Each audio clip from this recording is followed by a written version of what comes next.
Breaking news. Ukrainian President Volodymyr Zelenskyy accused the West of cowardice as his country fights to stave off Russia's invading troops, making an exasperated plea for fighter jets and tanks to sustain a defense as the war ground into a battle of attrition. Speaking after U.S. President Joe Biden said in a lacerating speech that Russian President Vladimir Putin could not stay in power, words the White House immediately sought to downplay, Zelenskyy lashed out Sunday at the West's ping-pong about who and how should hand over jets and other weapons while Russian missile attacks kill and trap civilians. "I've talked to the defenders of Mariupol today. I'm in constant contact with them. Their determination, heroism and firmness are astonishing," Zelenskyy said in a video address, referring to the besieged southern city that has suffered some of the war's greatest deprivations and horrors. "If only those who have been thinking for 31 days on how to hand over dozens of jets and tanks had 1% of their courage." Ukraine's ambassador to the U.S., Oksana Markarova, said on NBC's Meet the Press that her country had heard Biden loud and clear. "Now, it's all up to all of us to stop Putin while it's still local in Ukraine, because this war is not only about Ukraine," she said, "but an attack on democracy."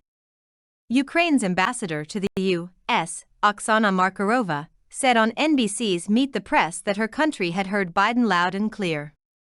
"Now, it's all up to all of us to stop Putin while it's still local in Ukraine, because this war is not only about Ukraine," she said, "but an attack on democracy."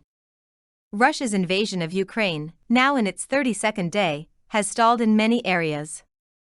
Its aim to quickly encircle the capital, Kyiv, and force its surrender has faltered against staunch Ukrainian resistance, bolstered by weapons from the U.S. and other Western allies. Zelenskyy signed a law Sunday that bans reporting on troop and equipment movements that haven't been announced or approved by the military. Journalists who violate the law could face 3 to 8 years in prison. The law does not differentiate between Ukrainian and foreign reporters.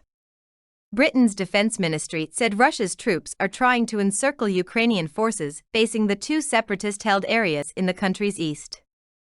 That would cut the bulk of Ukraine's military off from the rest of the country.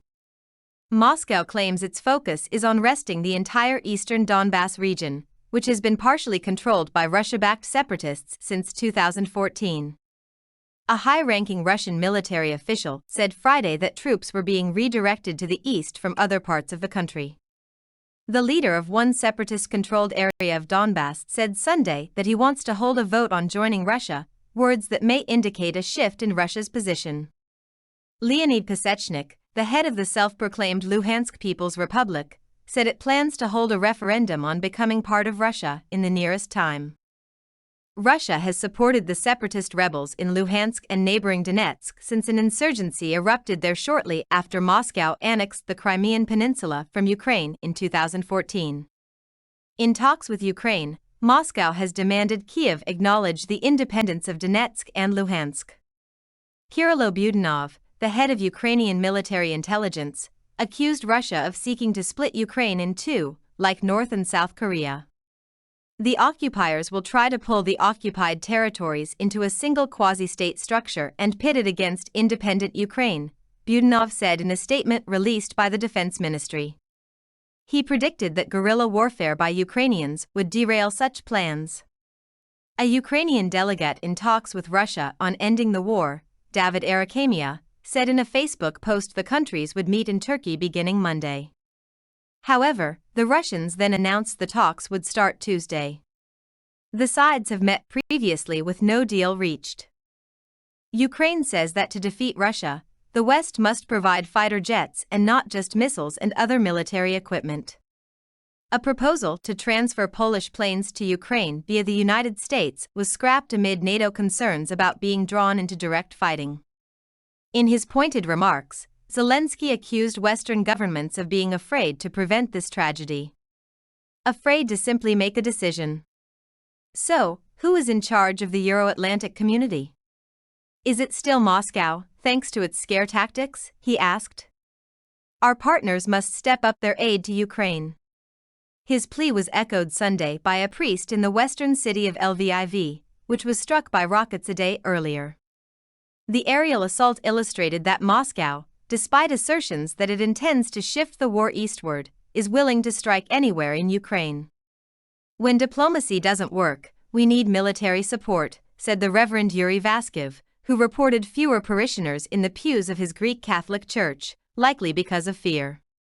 Referring to Putin, he said, "This evil is from him, and we must stop it." Russian Defense Ministry spokesman Major General Igor Konashenkov confirmed Russia used air-launched cruise missiles to hit a fuel depot and a defense plant in Lviv, about 45 miles, 75 kilometers, from the Polish border. He said another strike with sea-launched missiles destroyed a depot in Plessetsk just west of Kiev, where Ukraine stored air defense missiles. A chemical smell lingered in Lviv on Sunday as firefighters trained hoses on flames and black smoke poured from oil storage tanks hit in the attack. A security guard, Yaroslav Prokopiev, said he saw 3 rockets destroy 2 oil tanks, but no one was hurt. Russia's back-to-back airstrikes shook the city that has become a haven for an estimated 200,000 people who have fled bombarded towns and cities. Lviv, which has largely been spared bombardment, also has been a way station for most of the 3.8 million refugees who have left Ukraine since Russia invaded on February 24.